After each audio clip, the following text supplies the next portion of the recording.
last year, the Big Ten had 9 teams get into the NCAA tournament field, but only one was lucky enough to be around at the Elite Eight, and that was Michigan. So this year, again, the Big Ten looking pretty deep when you talk about the teams. I mean, Michigan's got Hunter Dickinson. Illinois bringing back Kofi Cockburn, who will be suspended, but they still have Andre Curbelo. Also, Wisconsin looks a little young, but could be serious. One of the more quiet teams from Michigan State. Purdue has Jaden Ivey, Indiana, Ohio State. I mean, 8 or 9 teams might get in again this year for the Big Ten. So let's get into our Big Ten conference deep dive. What are some of your overall thoughts on the Big Ten coming into the season? Yeah, well, a lot of hype for Purdue. A lot of hype for Purdue. I've seen, looking around, reading some articles and that. And people love Purdue. And there's a lot to love there. I mean, Matt Painter's a great coach.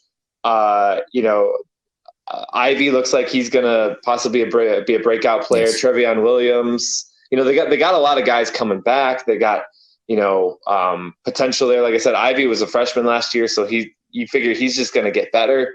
You could see that potential there. So. I get the Purdue hype as well. So I think that's them and Illinois seem like maybe the top 2 dogs heading into the year for the Big Ten. But there is, like you said, the Big Ten's deep. I mean, Wisconsin's always going to be just a tough out, just consistently. Michigan State is always there.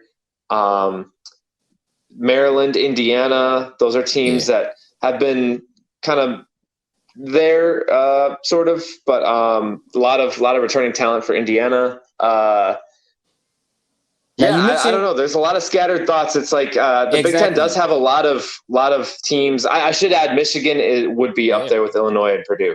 I shouldn't forget Michigan. That's actually one of my kind of favorite teams looking forward, with Juwan Howard as the head coach, and then they have some returning talent in Dickinson, but then a great recruiting class behind like one of Juwan Howard's first real good recruiting classes that he's brought in there. So I just hope they have some better postseason success. Elite Eight. They went the furthest of anybody in the Big Ten last year. So I should say just the Big Ten conference in general, but it's like. Michigan has actually been the most consistent, just off the top of my head, in the last decade, in terms of actually making it pretty deep into the tournament. So, and you know what I like about the Big Ten this year? Just the plethora of like really talented players. I mean, we talked about Cockburn, Curbelo for Illinois, Trace Jackson Davis at Indiana, EJ Liddell, combo forward out of the Chicagoland area at Ohio State, Hunter Dickinson back at Michigan. Also, we talked about Jaden Ivey. But also, I mean, you talk about sort of like a changing of the guard with the coaches as well. When you talk about Tom Izzo, we talk about Coach K going out at Duke. Tom Izzo's been sort of a institution in the Big Ten, and now Juwan Howard kind of coming in Michigan, and they're trying to take over the Big Ten. So let me know some of the players that you're focusing on coming into this Big Ten season. Yeah, we've named a bunch of them. I got to get a shout out to my Iowa guy, who I think could be a breakout player this year, and I've seen a little bit of buzz draft wise as well. It's sophomore Keegan Murray. Okay. Don't know if you know much about him. He's a little under the radar behind, obviously Luka Garza kind of dominating the headlines last year for Iowa, and rightfully so. But Keegan Murray, about 6'8", 6'9". He's just so smooth, and he's right away a great rebounder and a great defender. I'm curious to see, and all the reports out of Iowa say like he's ready to be like the number 1 guy offensively this year. And I'm really curious, like if with more volume on the offensive end, if he turns into a first or second team All Big Ten performer. I think he's got all the talent in the world to get there. So there's somebody, obviously close to my heart, but I think legitimately, watching most every Iowa game, has a real shot at being one of those breakout players in the Big Ten. You guys have Bohannon returning too as well, right? If I'm not mistaken. Yeah, for his like 15th year or something. Yeah. Hey, he won't be alone. Jalen Coleman Lands of Kansas. I know this is going to be like his 7th season. Like he was at Illinois. I was there at DePaul actually when they honored him for scoring his 1,000th career point. And then he was at Iowa State, and that was 2 years. That was pre-pandemic. So, and then he was at Iowa State last year, and now he's at Kansas. So yeah, Bohannon and Coleman Lands, they're up there. They're kind of up there.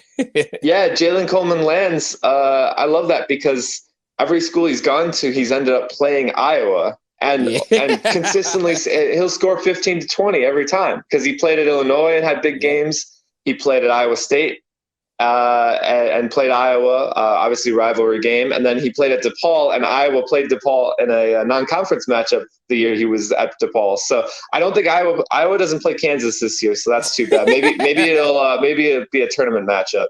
Maybe he'll stay for an 8th year, get another year of eligibility, and he'll go to Iowa. You know, maybe. There's going to be a lot of those. Maybe not quite Jalen Coleman Lands or Bohannon, but a lot of guys, you know, getting that extra year, seeming like they're there forever. Yes. And the transfers are like nothing we've seen before. I mean, when you read up and down, every team has multiple transfers. It seems like guys that were really good for a team last year are now on a different team, which you don't necessarily see a lot of times. The transfers, at least when the old thinking of transfers is guys that weren't getting playing time or something like that. But now it's like, I'm trying to move up from a mid-major to a high major, or, you know, just for a different situation for their graduate year. The transfer portal has gone wild this year. Like, just to say the least, that's actually going to be the next topic. We'll segue into that in a moment after I ask you, Big Ten pick. Who's the best team? You said Michigan, Illinois, Purdue. Are you willing to pick one? Because I'm gonna tell you now, for me, I think it will come down to Illinois. I think it'll come down to Michigan. I think it'll come down to Purdue. But I also want to throw Ohio State in there. I think it's going to come down to their guard play. E.J. Liddell, combo forward, thought he played well in the Big Ten tournament. But I mean, they took the loss to Oral Roberts, so we didn't really get a good look at them. So if for Illinois, it comes down to Curbelo and Frazier in the backcourt. Michigan, can they put some offense around Dickinson? So for you, out of those teams named, who looks the best in the Big Ten to start the season? I'm leaning Purdue, but I think Michigan has really sky high potential. It kind of depends on a couple of the freshmen, specifically the point guard, Caleb Houston. But I lean Purdue with Illinois right in the mix. I guess my one concern with Illinois is just life after Ayo Dosunmu. Yeah. And I get that they got guards who look the part. I just want to see it first. So I understand. Because Dosunmu was so important to what they did. So yeah, I would lean Purdue with Michigan. Like Purdue, Michigan, Illinois is kind of my top 3 to start the year without really seeing anything yet. Yeah, I hear you. And for me, I would go Michigan. I think Michigan, that run to the Elite Eight was pretty good for them. For Illinois, the next thing we're going to talk about is the top 5 players we're excited to see. One guy I left off was Andre Curbelo, and I think he will be the key for this Illini team. His energy, his offense, the way he defends, replacing Ayo Dosunmu. Another guy, Trent Frazier, who's been around for like almost 6 years now at Illinois. So Illinois, another veteran player in Frazier. So I think that backcourt for Illinois will be key. But right now, I'm leaning Michigan.